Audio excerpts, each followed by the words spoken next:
Hey there, it's Gary Parrish. Welcome back to the CBS Sports Eye College Basketball Podcast, where we sometimes discuss camel fighting, dodo birds, and leaky black. Matt Norlander is here with me. If you're watching on YouTube, please smash the like button like you're Brandon Davies. You have consent. If you haven't yet, subscribe to the YouTube channel. Knock that out while you're here. Let's get into it. Once again, and I was hesitant, but once again, we are starting with the Big 12 because that's the best conference in the country. It has the most best teams. It's the most interesting conference race going.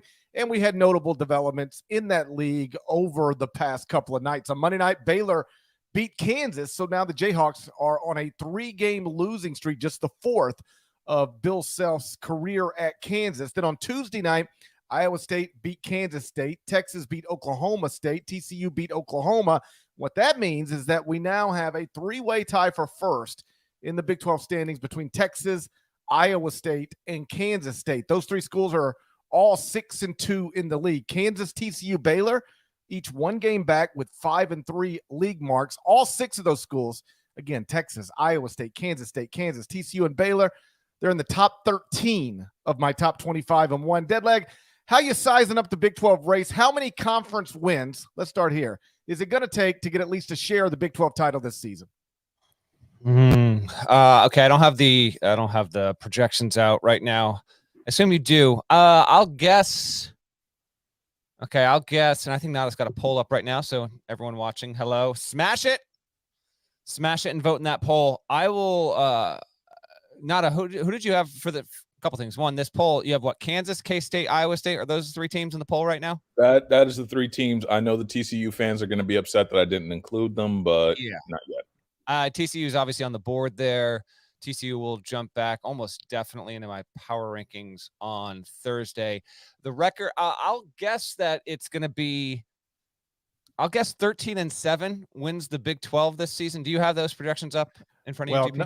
Nobody's going 13-7 because they're going to play They're going to play 18 league games. Okay. so nobody's going 13-7.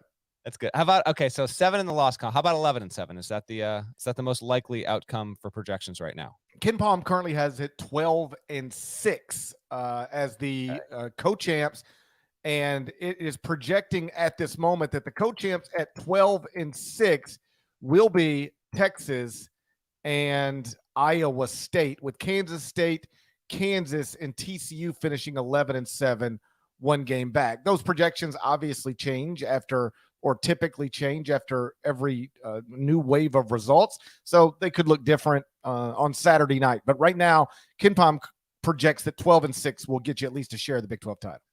Yeah, Texas isn't on the board in that poll either. Obviously is deserving of that. And we are getting, okay, so to answer the question, yeah, it feels like 12 wins is going to do it. Probably, but I think the most likely outcome is that we see the Big 12 have multiple teams finish atop the league with the same record there. And then they'll figure out tiebreakers for seeding in the Big 12 tournament. But it's a wonderful race at the moment. In Wednesday's court report, I do have a little thing on Baylor as well. 15-5. Talk with Scott Drew briefly on Tuesday as he was actually at his home. Just he picked up the phone. He's like, I'm in the middle of watching Kansas here. I was like, all right, take me through it. And he was just trying to pick up on the intricacies, the smaller stuff there. And Baylor, it's not out of the question. 5-3 right now, just a game behind. Winners of 5 in a row, and now fully healthy there. I do think we are getting. So I was thinking about this last night, GP. I do think, even though this is clearly the best conference in the country, here's another thing that's in today's court report. Someone asked me how many or over under 10 wins in the NCAA tournament for the Big 12 this season. I don't think you've read the court report. Can I trivia time you real quick? You can trivia time me, sure. Trivia time. Okay. So if the Big 12 gets to 7 teams this season, that would match the league record. It's never sent more than 7 in any iteration, has this conference before, but it's done it before, and it's done it 6 times. The first time happened in 2010. Most recently, it happened in 2021. Quickie trivia time. What do you think the record is for the Big 12 for most wins by that league in a single NCAA tournament? Well, you've got multiple years where they get 6, just from Kansas or Baylor. All right. Yep. So you've got those. So the minimum is going to be 6, and that's obviously not going to be the answer. I'll say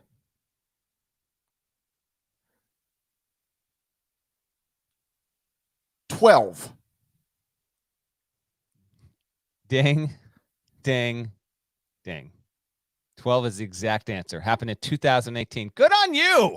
Good on you. 2018, Kansas got 4 of them, made the Final Four. 2018, Texas Tech got 3 of them, made the Elite 8. West Virginia was a 5 seed that picked off a pair of victories that season.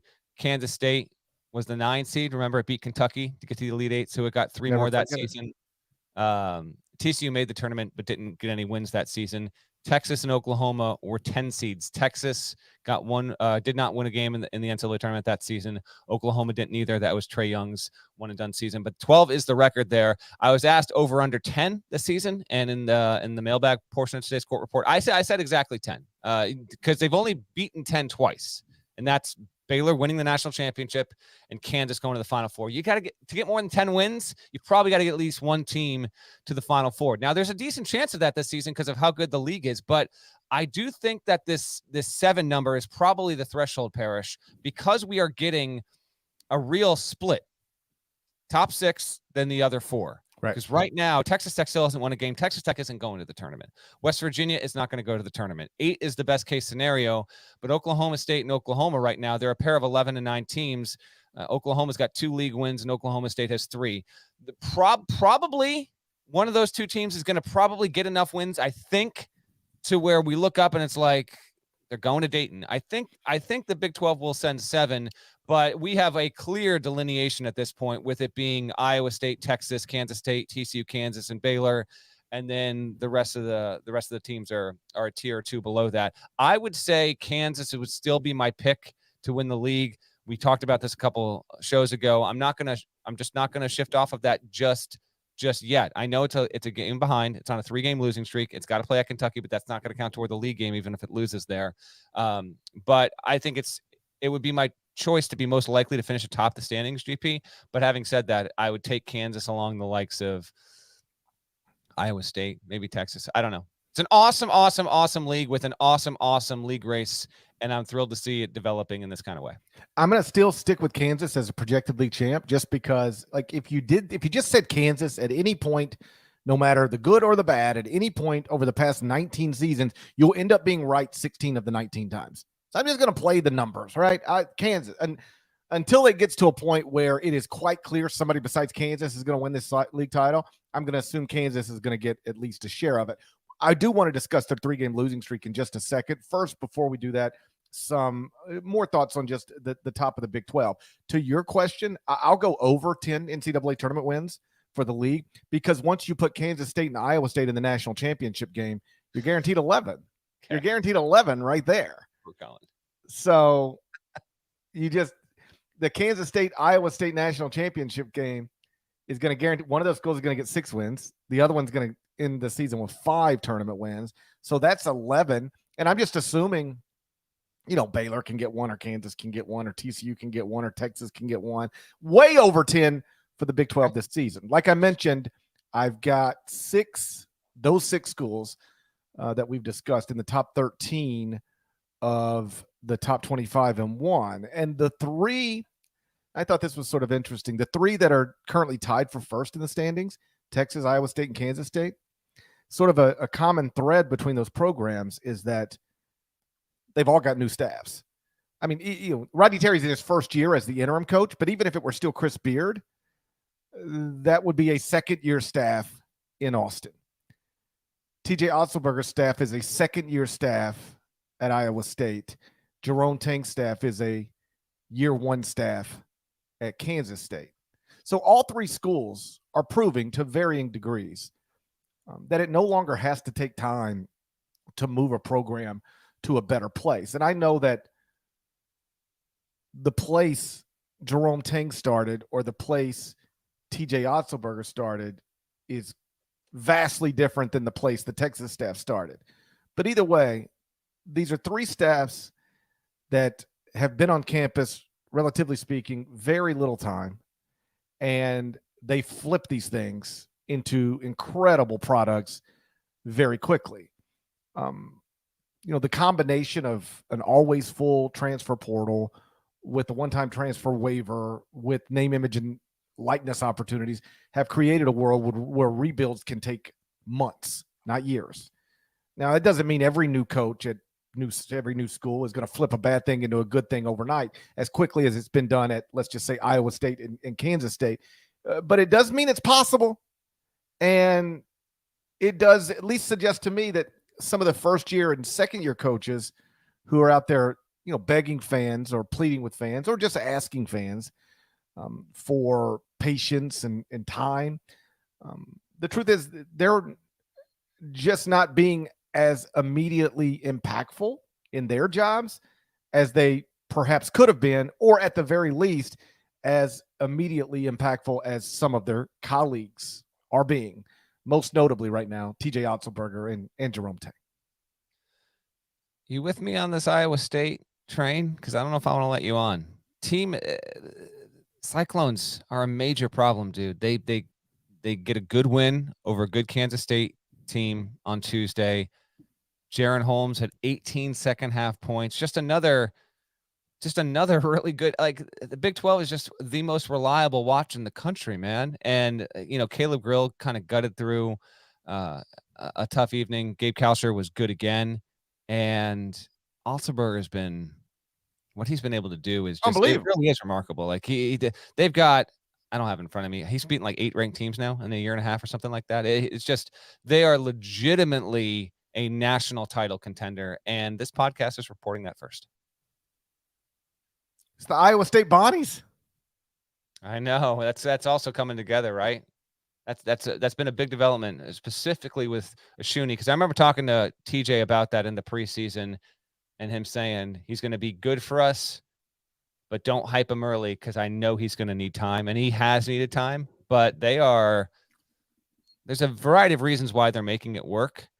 But yeah, there's just, there's so much to like about what the Cyclones are doing on both sides of the ball. Defensively, they're reliable, but they're getting better on offense. And they actually have, even though they don't rate out points per possession as top shelf, maybe not even second shelf, they actually have the capability and capacity to be streaky and really come after you and get you there. And there isn't a single loss on the docket so far that is concerning. ISU fans might say, listen, it actually is concerning the way that we blew it against Oklahoma State. Fine, I guess, but you were in a low-scoring game.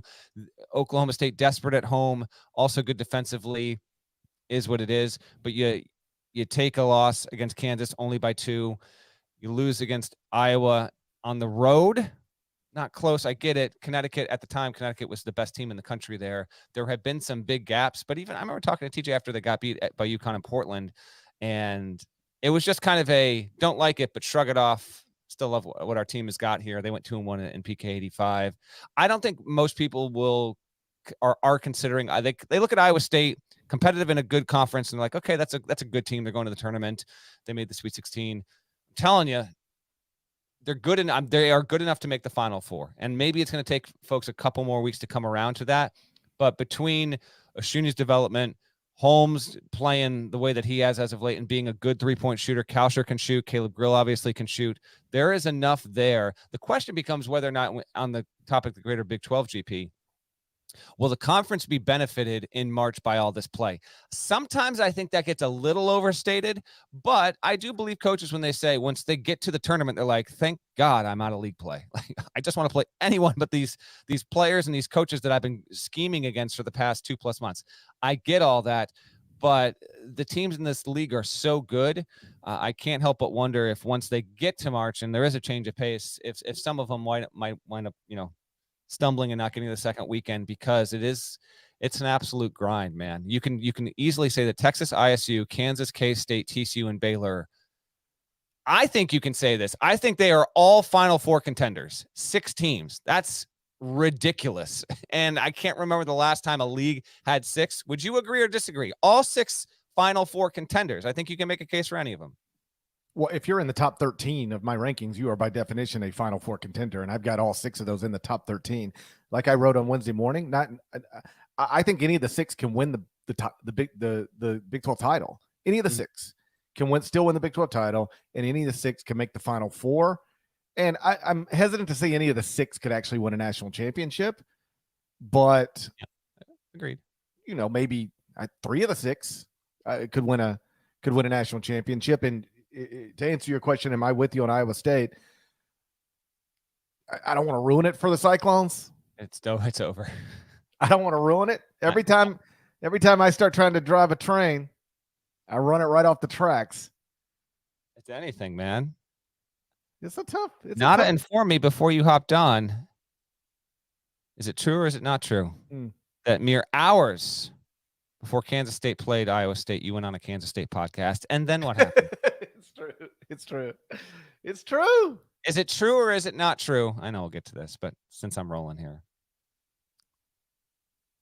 that we kind of, downplayed this Emoni Bates season. And then what happened? Oh yeah. Okay. So like last week or in a previous podcast, like within the past week, I was like, have you even thought about Emoni Bates? Then he goes out and scores 43. I expressed my loyalty to Quavion. He immediately had to be carried out on a stretcher. All right. Like what? What is going on? What is going on? Podcast is cursed. So I'm hesitant. Because I love TJ. But I have Iowa State up to number 5 in the top 25-1 this morning.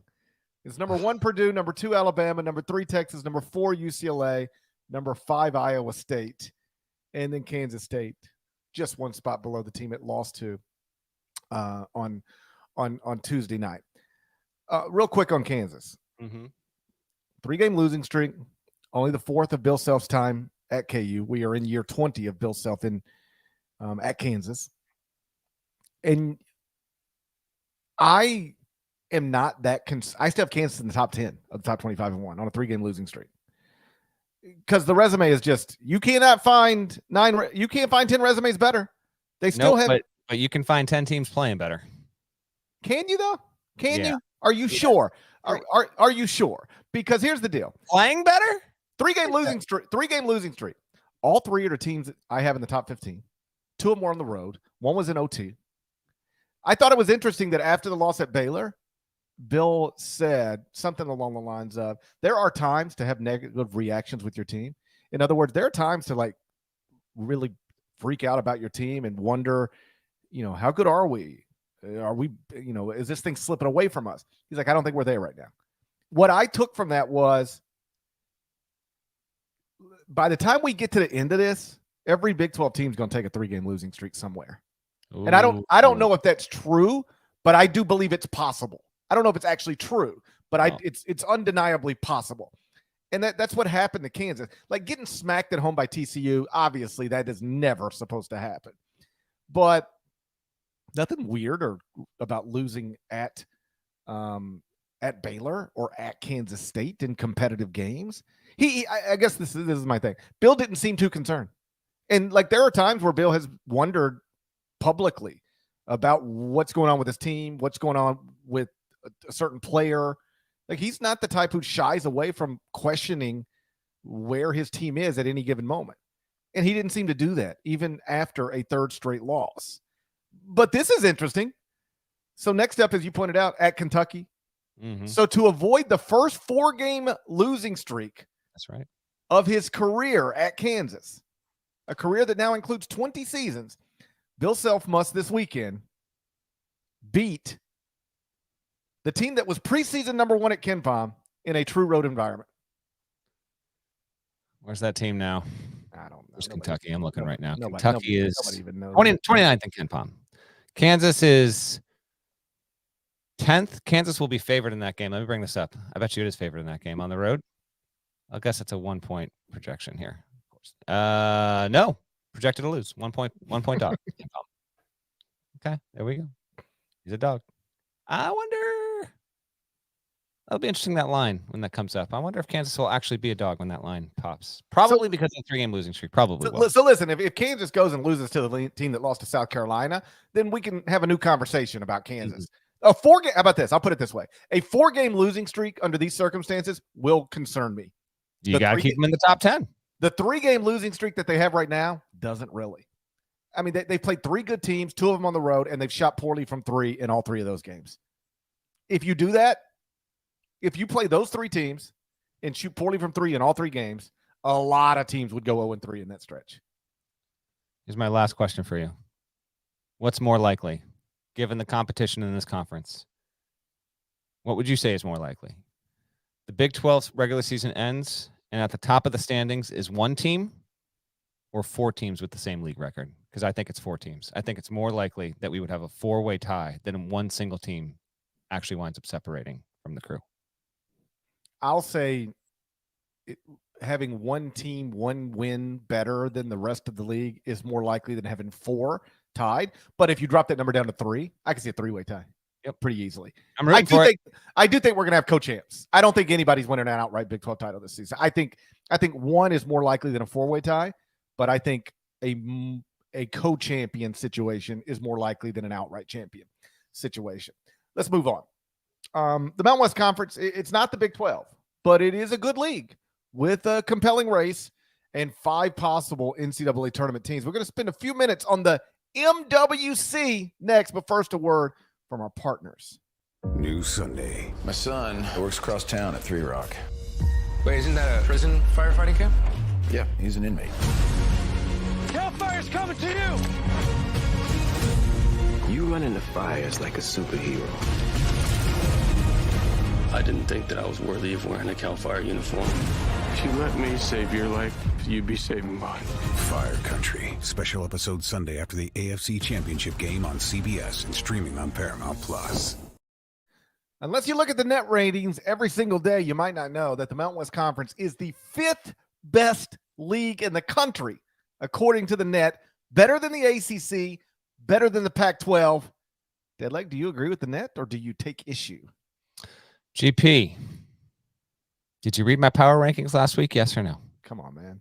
That's a no. This was detailed in the PRs last week, the Hey 19. That's right. Mountain West. I thought we were maybe springboarding. Hey, this was a great little lead. You wrote about the Mountain West. Let's podcast about it. No chance. No chance. How many minute read did you that thing? I keep it breezy. It's breezy. I gotta get 19 team capsules. It's probably about. I think I did read it. I think I read the capsules. Yeah. I do learn. I do in the spirit of fairness. I do learn things from your capsules.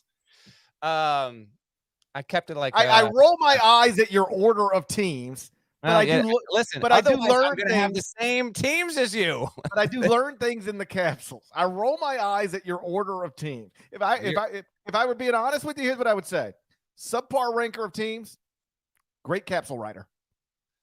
I'll take it. But as a reminder, I am also ranking the hottest teams in the country. Get ready. Charleston is going to be in the top 10 again. Has not lost in like 2 months. It's hot.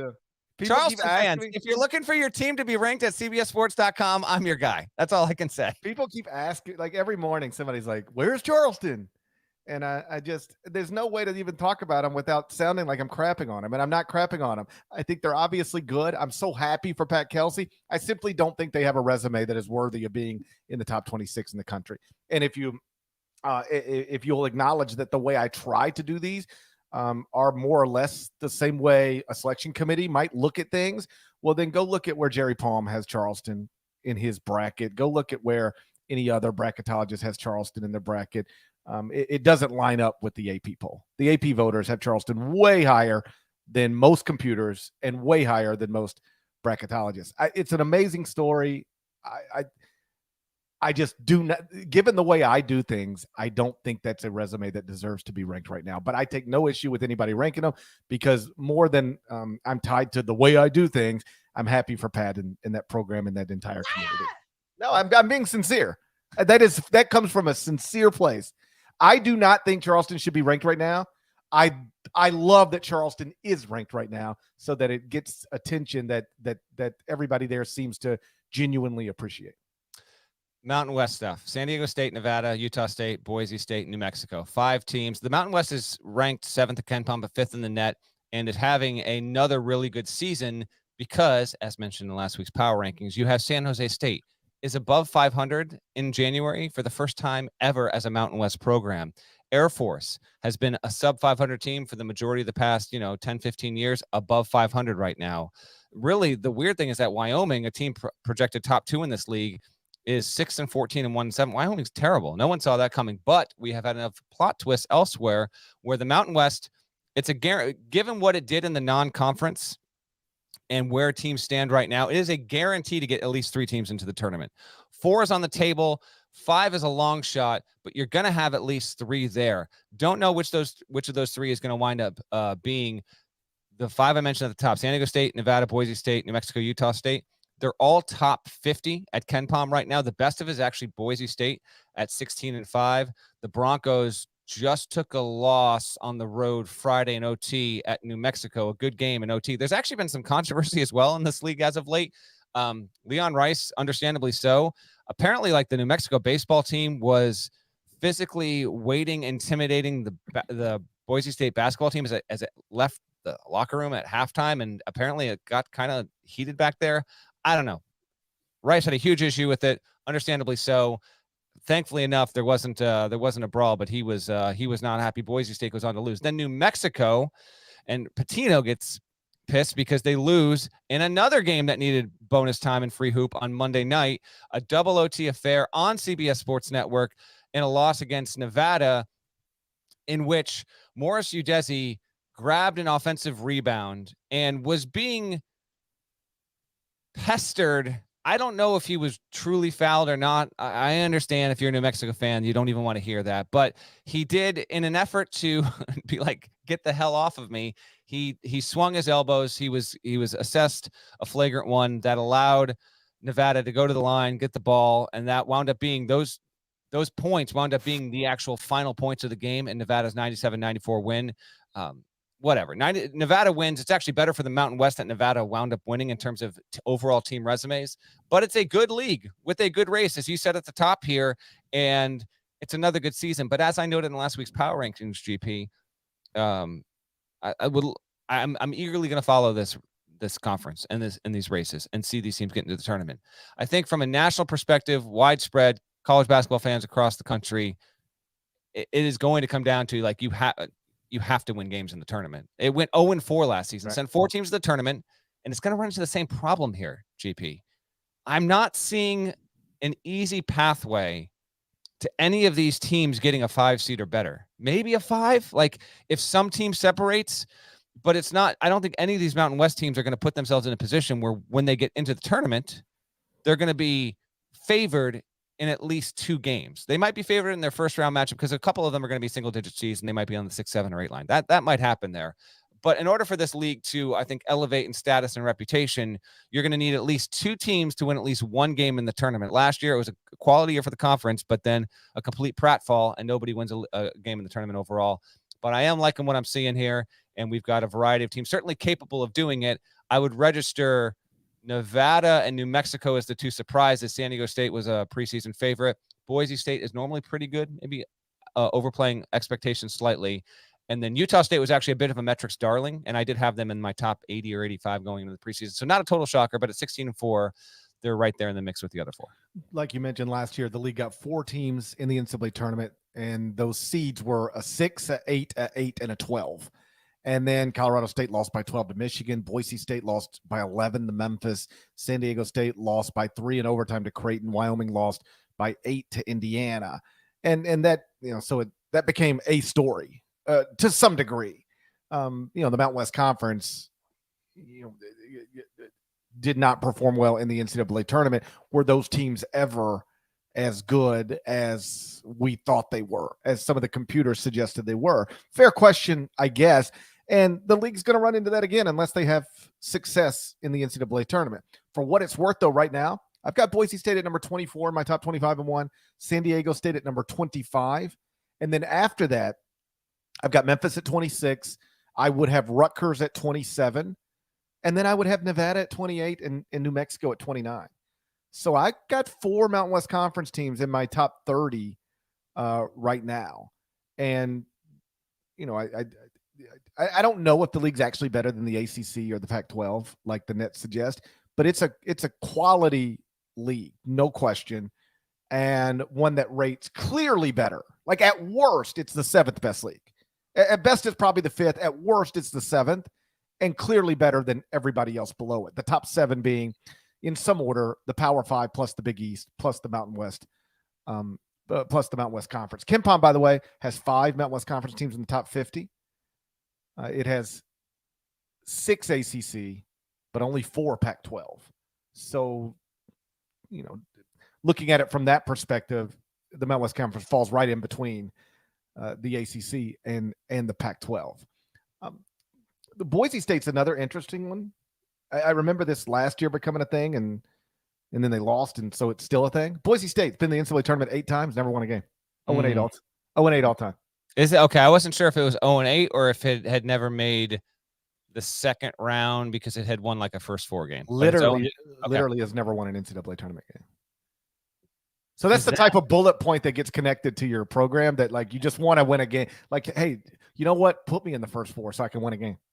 Like, you almost want something like that. Trivia time that I think might be right. Okay, maybe right trivia time. Let's go. Maybe right. I think this is it. Let me actually. I can check this on the fly real quick. If it's recently changed, then I'll just tell you what it is. But I think this is still the case. Hold on. Let me see. Trivia time. Let's go. Team with the most all-time NCAA tournament appearances that does not have a win. UMass Lowell. How about UMass Lowell? By the way, we seeing what those Riverhawks are doing. They got a shot. The Mississippi Riverhawks. The Mississippi Riverhawks. Are you aware? 17-4. Where is this team, and why is it not in your top 25-1? 17-4. Probably for best this season in their history as a D1 institution. Without looking at it too closely, I would assume they're not in the top 25-1 for more or less the same reasons Charleston isn't. It's unacceptable. Shouts to Pat Duquette and the UMass Lowell Mississippi Riverhawks. They're coming. They're coming. Do you want the answer? Do you not want an actual guess? Most teams all time tournament appearances. No, yeah, I'll guess. It's got to be like a low major team that won a lot of conference tournaments. Yes. And then just gets in and gets their brains beat in every year. It has a 15 seed, something like that. Something like that. Yes. Yeah, that's what we're looking at. Feels like it's Maine. Maine's never made the tournament. See what I mean? It's Maine. Feels like the it's exact opposite, actually. I couldn't have had a worse answer than Maine. Feels like it's Maine. What? I feel like is it Georgetown? Oh, congratulations, Georgetown. We'll 29 straight losses. It's finally over. Of course, it had to be you, DePaul. Georgetown has won games in the NCAA tournament before? It has. Get out of here. Prove it. Prove it. Hey, prove it in 1080.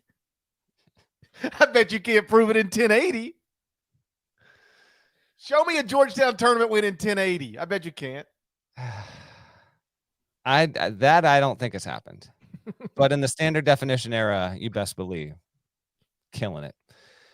The answer, wait till you see how I tie this all together. Okay. The answer is Iona. Mm-hmm.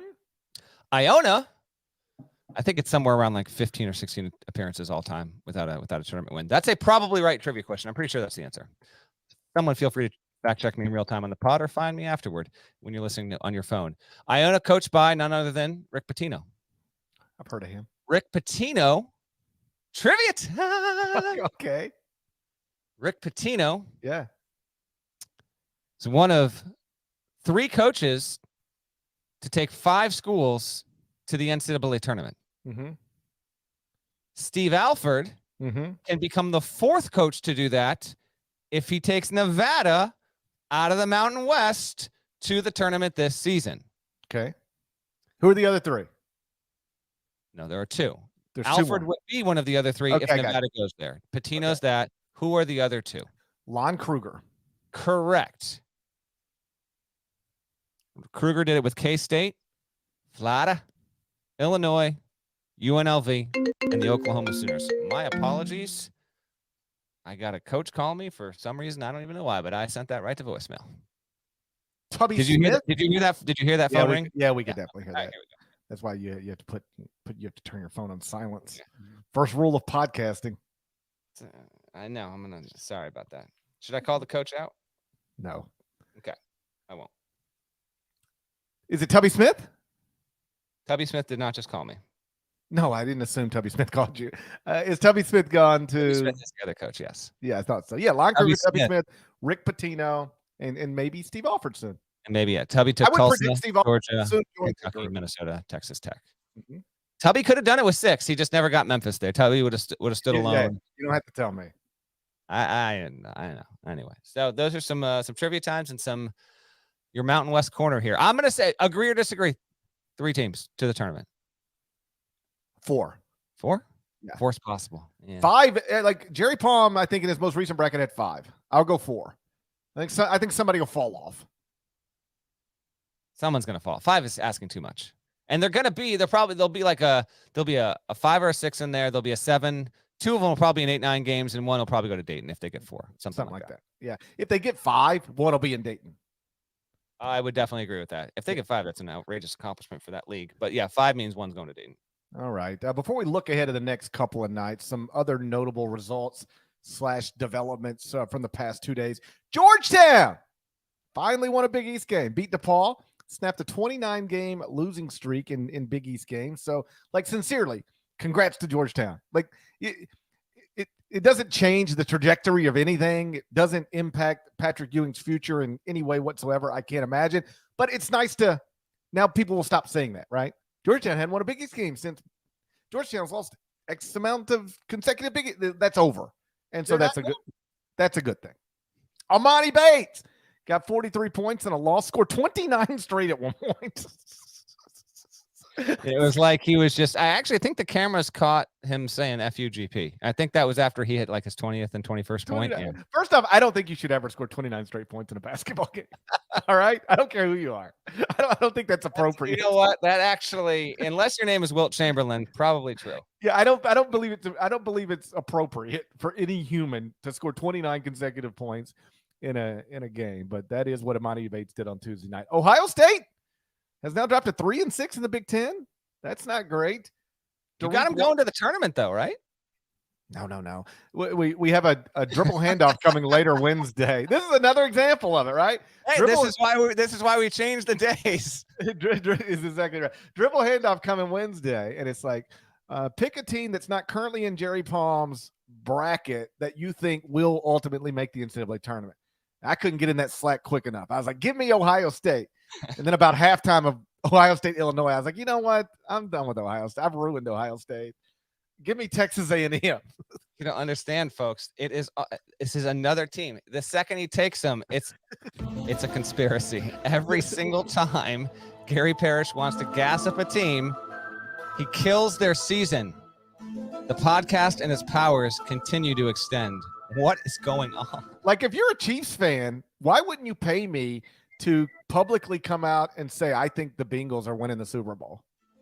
Why wouldn't you pay? Why wouldn't you say, GP, we got something for you? All we want is for you to go on your stupid little podcast and say that Joe Burrow is the greatest quarterback of all time and that the Bengals are about to not only win the AFC, but win the Super Bowl. Because then the Chiefs will beat them by 40. Patrick Mahomes will be out there limping around. They'll win by 40. The second I tell you who's about to win the AFC Championship game, they have no shot. It's over.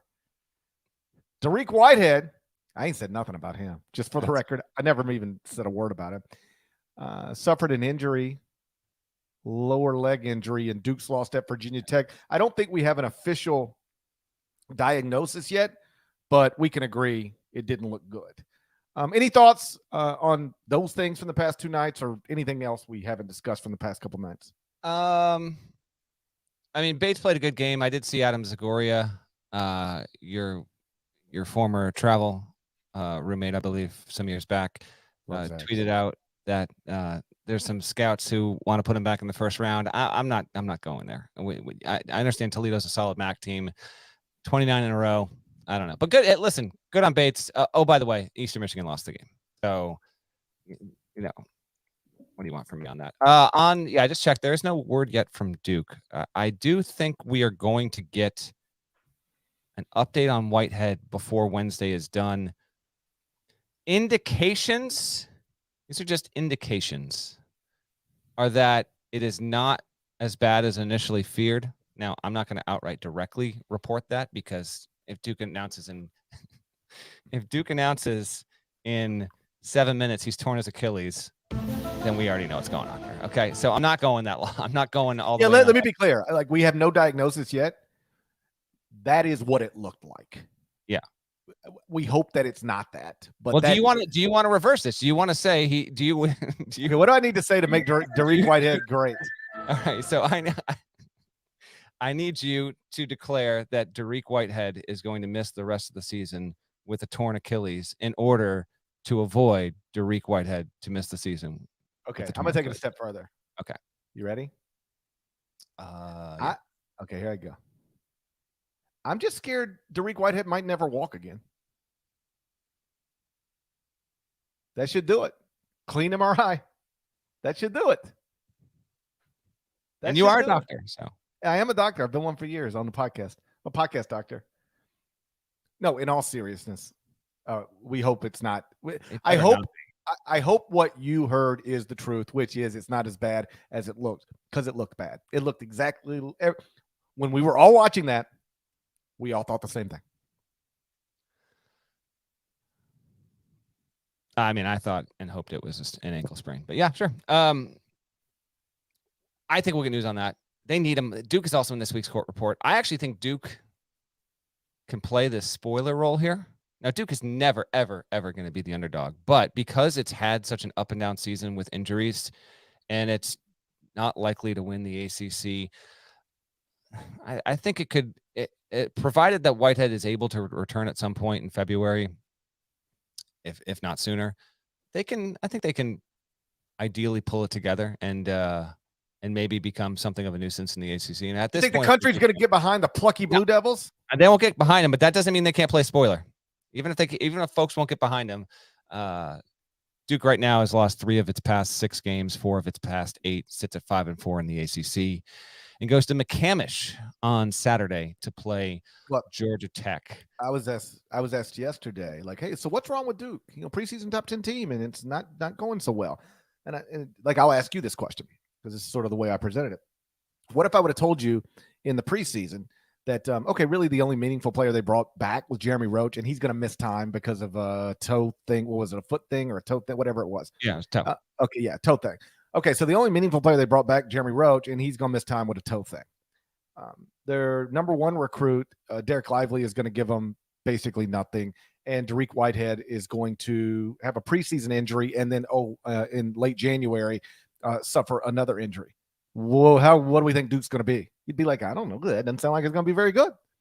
And so here we are. That's what's happened.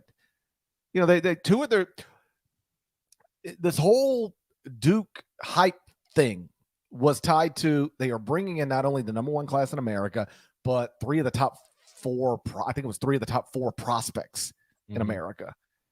And one of them's giving them nothing.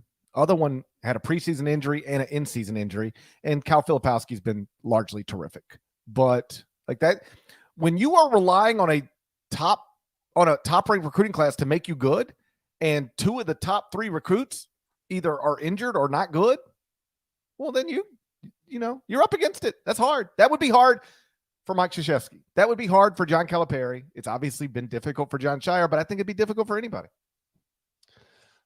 I agree. And Whitehead's not even averaging like 10 a game, but if Duke is going to be a factor in March, they need him healthy and to be able to play. Roach is the key player, and Lively needs to improve. And Filipowski's been awesome. Filipowski, we can touch on this real quick. I did see a few chat messages about this earlier in the pod. It was a freak play. I don't have a problem with it not being a flagrant one when he got accidentally walloped, dude, in celebratory fashion. So it's not, it's not like it was MJ Collins of Virginia Tech who, hits the bucket late, and then he just turns and he just goes to pump a fist in celebration, and he doesn't see Filipowski. He's right there, and he gets just hit hard. And then Shire said he was vomiting in the huddle, but he got back on the floor there. I saw Joe Ovius, prominent local radio host, friend of the pod, suggest that if Mike Krzyzewski was coaching Duke, this would have been a flagrant one. Do you agree with that? If it was Krzyzewski instead of Shire, I actually don't agree with that. I think that it still would have been still would have been ruled what it was. Yeah, I think that's where common sense has to step in. You know, like he wasn't swinging his fist to hit somebody. Like I'm comfortable with the way that was handled.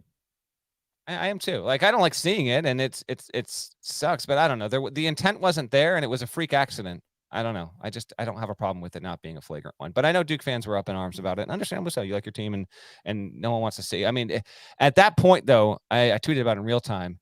You know, you've got Whitehead on the side in crutches, his left foot just wrapped in ice. You've got Filipowski vomiting, and there's even like a little blood on his leg there at that point. Jalen Blakes is rocking the Zorro look with a hard shell mask, and it's just like, and Duke had not been a dog to Virginia Tech in I think 23 years, and in that moment it's kind of like, man, John Shire is really going through it here in year one there. So unfortunate, but I didn't have an issue with it. Other than that, past 2 nights, no, I'm pretty good. What do we got coming up ahead, GP? I'm going tonight. Actually, let me check though. You go ahead and read out the. Yeah. So looking ahead to the next couple of nights, on Wednesday night, got a pretty full schedule. Xavier at UConn. I believe that's where Deadleg is going to be. Houston at UCF. Texas A&M at Auburn. Wake Forest at Pitt. Dayton at Rhode Island on CBS Sports Network. St. John's at Creighton on CBS Sports Network. Utah State at San Diego State. So 2 of those 5 projected Mountain West Conference tournament teams. That's also on CBS Sports Network late on Wednesday night. On Thursday night, Middle Tennessee at Florida Atlantic on CBS Sports Network. Iowa at Michigan State. Purdue at Michigan. UCLA at USC. Arizona at Washington State. Norlander, I want you to touch on any of those games or any other games in a moment. But first, Middle Tennessee at Florida Atlantic. I believe, if you don't mind me saying, okay. I believe I was the first person, or at least among the first people, to rank Florida Atlantic. The Owls are now 19-1 on an 18-game winning streak. They have 2 quadrant 1 wins compared to 0 for. Never mind. I know you led Wednesday's court report on FAU. I saw it in an email. So why don't you tell folks what they need to know about Dusty May's program? Look at you out here. Taking credit for Florida Atlantic, FAU. Yeah? Real proud of what I've done with Florida Atlantic. Okay. You've come a long way. Everybody was focused on Charleston, and I stepped in and said, you need to be focusing on Florida Atlantic. And then, boom, just like that, Florida Atlantic was in the AP poll, and they ain't never losing again, it doesn't look like. Is that so? Yeah, I don't think they're ever losing again. 100% losing the next game. Well, there is that. Need to remind you of something, though. Everybody, why don't you sit back and listen for just a second here? You might recognize this voice. The team that won can have a lack of incentive to get going early. Now, if it were Western Kentucky against, Florida Atlantic, I would think that they'd sweep that two-game schedule, no problem. But when you get comparable teams, the team that lost game 1 seems to have an edge in game 2 so far this season. We've seen it over and over again. I don't even remember saying those words. What was that about? What was that about? It sounded like I was sideline reporting somewhere. You were on CBS Sports Network. Okay, well, that wasn't this season. That was last season. But you know who hasn't forgotten about that? Dusty May. Oh, no. All right, so this week's court report lead is. Did Dusty really send you that? 100%. Oh my God! First of all, he's going to listen. He is a listener to the pod, and we got to. This was at the very end of the interview. I talked to him on. And so he goes, "Yeah, man, there was a game. Parrish was doing sideline. We're not even playing in it." And suddenly he starts talking about, like, if you're playing a good team, yeah, I can understand it. But if you're playing Florida Atlantic, and I was like, you have to send me this. Find it. He's like, I'll see if I can find it. I'm not exaggerating. We hang up less than 90 seconds later. It gets texted to me. Oh, he's got it in his phone. He's got it saved in his all phone. The way. That was clear. Like, that was clearly me just throwing out a not a team that's not a contender for last season's CUSA title. That's what I was doing. I could have said Old Dominion. It's just the words that came out of my mouth were Florida Atlantic. I promise you, I wasn't thinking any more about it than that. Obviously, I just do this in good jest. Parrish's face looks the color of his shirt right now. I love it, buddy. No, he was, and obviously it's just all this season I've been texting Dusty. He's like, thanks, G. This whole time I'm like, I didn't realize, like deep down, he's like, this here comes this MF for texting me again. Oh, what happens when you just play a team like Florida Atlantic, GP? I should have just said Rice. Nobody would have cared. Oh, here comes Rice. Rice is going to be 19-1 next year. You just did it. Scott Parrott. I know. Scott Parrott's going to block me on Twitter. Yep. That's next. Oh, man. But yes, FAU is the lead item.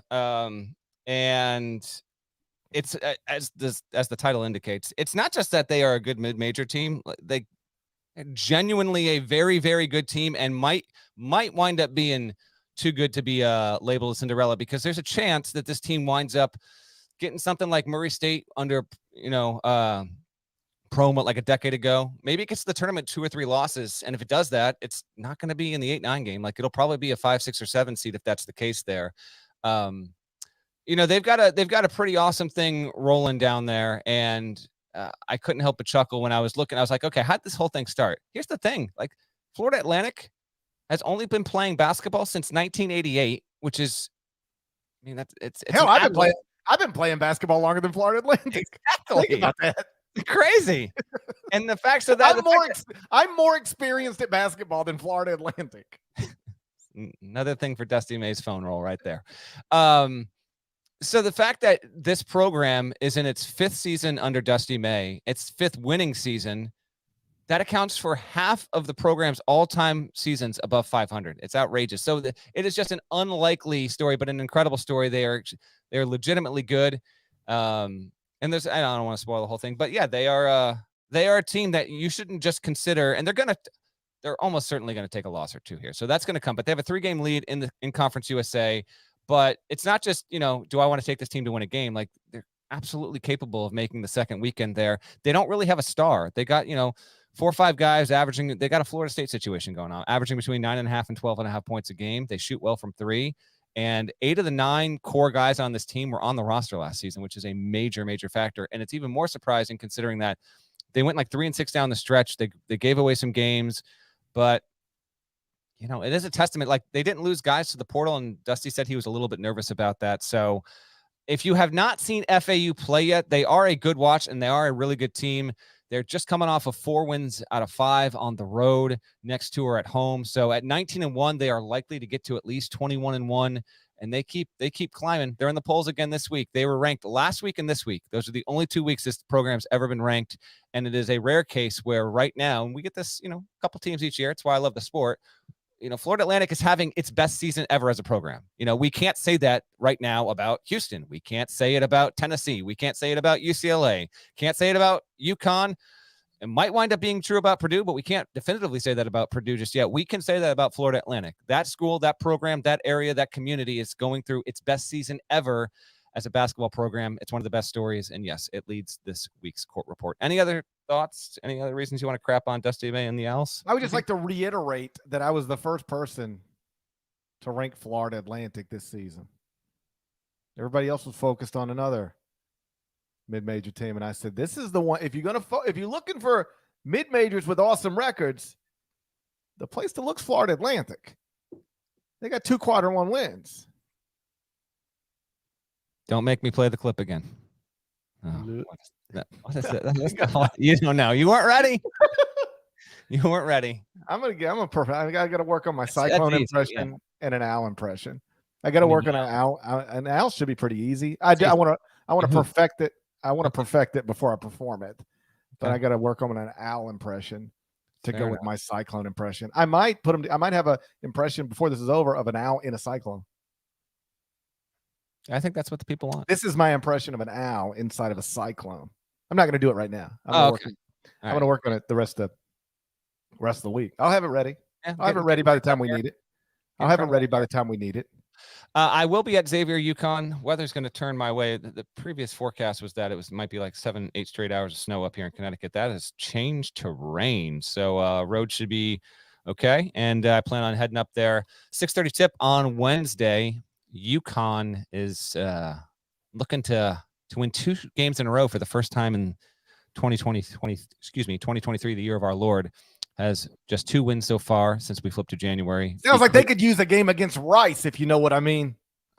Tell me about it. UConn, of course, started 14-0. Is now 16-5. Xavier, 1 loss since late November. It was at DePaul. How about that? DePaul knocks off Xavier, loses to Georgetown. What a riddle. What a riddle of a team. But I'm looking forward to this game tonight. So that's the big one. I think that's the biggest one. GP gave you the whole big slate of games. If you are in a reasonable time zone and you want to stay up late on the East Coast, Utah State, San Diego State is must-watch stuff at CBS Sports Network tonight at 11. I'm gonna stay up late. I'm gonna stay up late. I'm hoping if the weather's okay, I can get home all right. Yeah, I'm hoping to catch the end of that after I drive back from stores late tonight there. But Xavier UConn, big time, Big East game there, and it certainly will mean something for UConn to have any kind of chance at finishing top 2 in the league ledger. It's a good team. It's still ranked 6th at KenPom, but they're 5-5 and trying to hold serve and break even with Xavier. UConn's first loss of the season came at Cintas on New Year's Eve. So I'm looking forward to seeing that one in person. And then GP ran down the Thursday night games. I'm going this weekend to Mackey for Michigan State at Purdue Sunday on CBS. But before that is Thursday, Purdue at Michigan.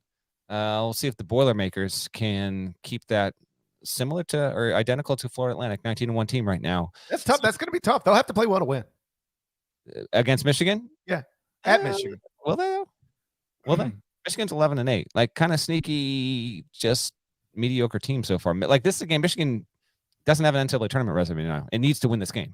It's at home against Purdue. If you want to go to the tournament or have a hope to do it, you need to do this. And the next games are at Penn State, at Northwestern. Those are not winnable automatic games this year. Certainly not for a team like Michigan. So just keep an eye on that. Purdue fans are probably like, listen, we know our team, we know our history. They might even have to be expecting a letdown kind of game. We'll see about that. But that's my most intriguing game of Thursday night, just to see how Michigan shows up if it's ready to go. But it is a pretty good Wednesday and Thursday here for over the next couple of nights with games. I just think playing at Michigan, independent of everything else, can be challenging.